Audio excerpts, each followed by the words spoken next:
Ja, guten Morgen! Willkommen auf Forgotten Weapons. I'm Ian, complete with Pickelhaube today, because we are at the monthly backup gun match, and I am shooting an 1883 pattern Reichsrevolver. This is actually an 1894 manufactured gun, so it is a legit antique revolver. Is it a backup gun? Not so much, but the 83 is at least the short version of the Reichsrevolver. The 1879 had a barrel that came out to about here.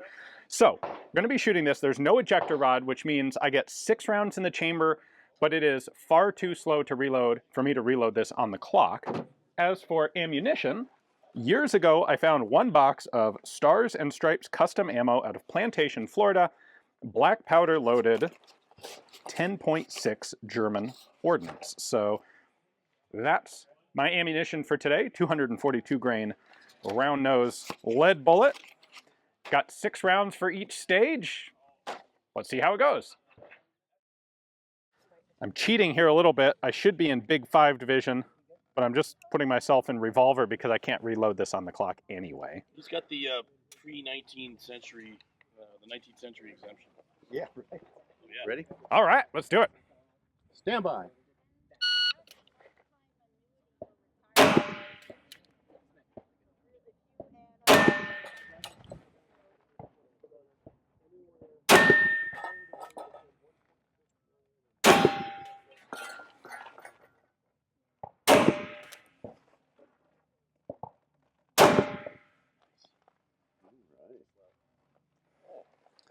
All right, now there is no ejector rod on this, so I have to use my universal ejecting tool. And it's not that the ejector rod's missing, it's that they just didn't put one into the gun. All right, so I whiffed this one completely. I was trying for a headshot because I knew I only had 1 round and just, whoa, nothing.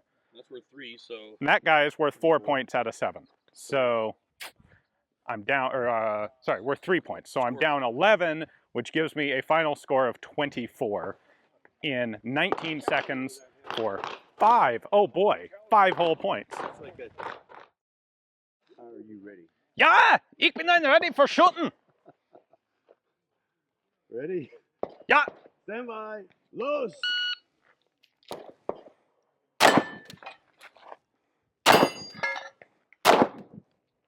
Nah.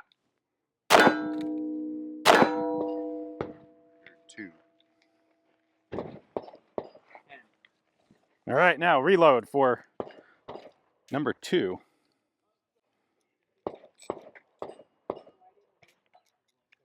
There should be 1 live round left in here. There it is.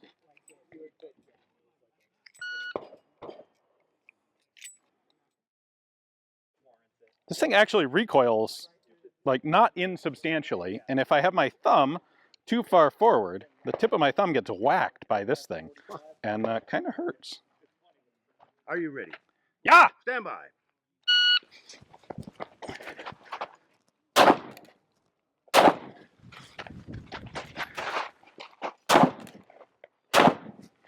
Right.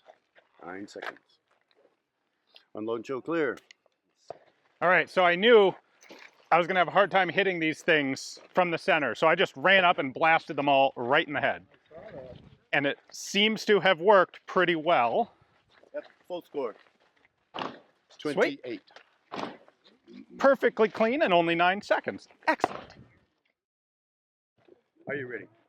Ready? Stand by. Los!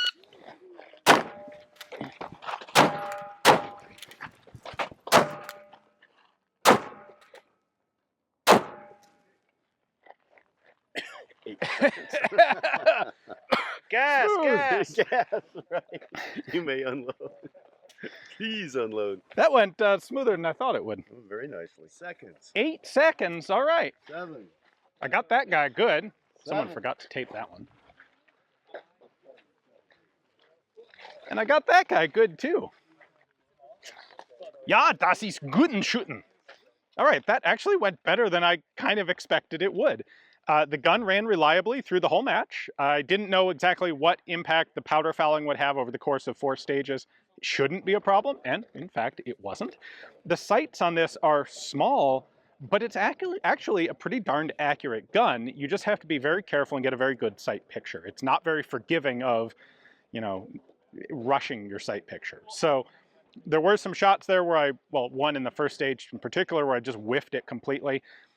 It does have a very heavy trigger, single action only, very heavy hammer to manually cock. None of those things really work to help you get good shots. But if you can get through all of those hurdles, it is actually a pretty reasonably accurate gun. It's a pretty powerful gun, all things being told. Like, this is ballistically, this is, I think, probably more potent than the 9mm pistols out here.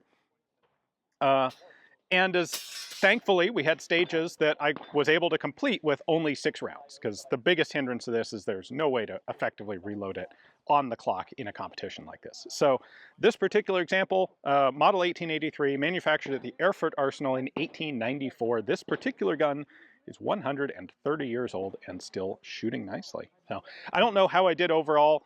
My first stage was really bad. My last couple actually seemed to be pretty darn good, so I may be reasonably high in the scores, despite my black powder, century-plus old revolver, and my fantastic spiked Pickelhaube. Hopefully you guys enjoyed the video. If you're interested in more info on the Reichsrevolvers, I do have a full video about both the 1879 and 1883 Reichsrevolvers, which I will link in the description text. Thanks for watching.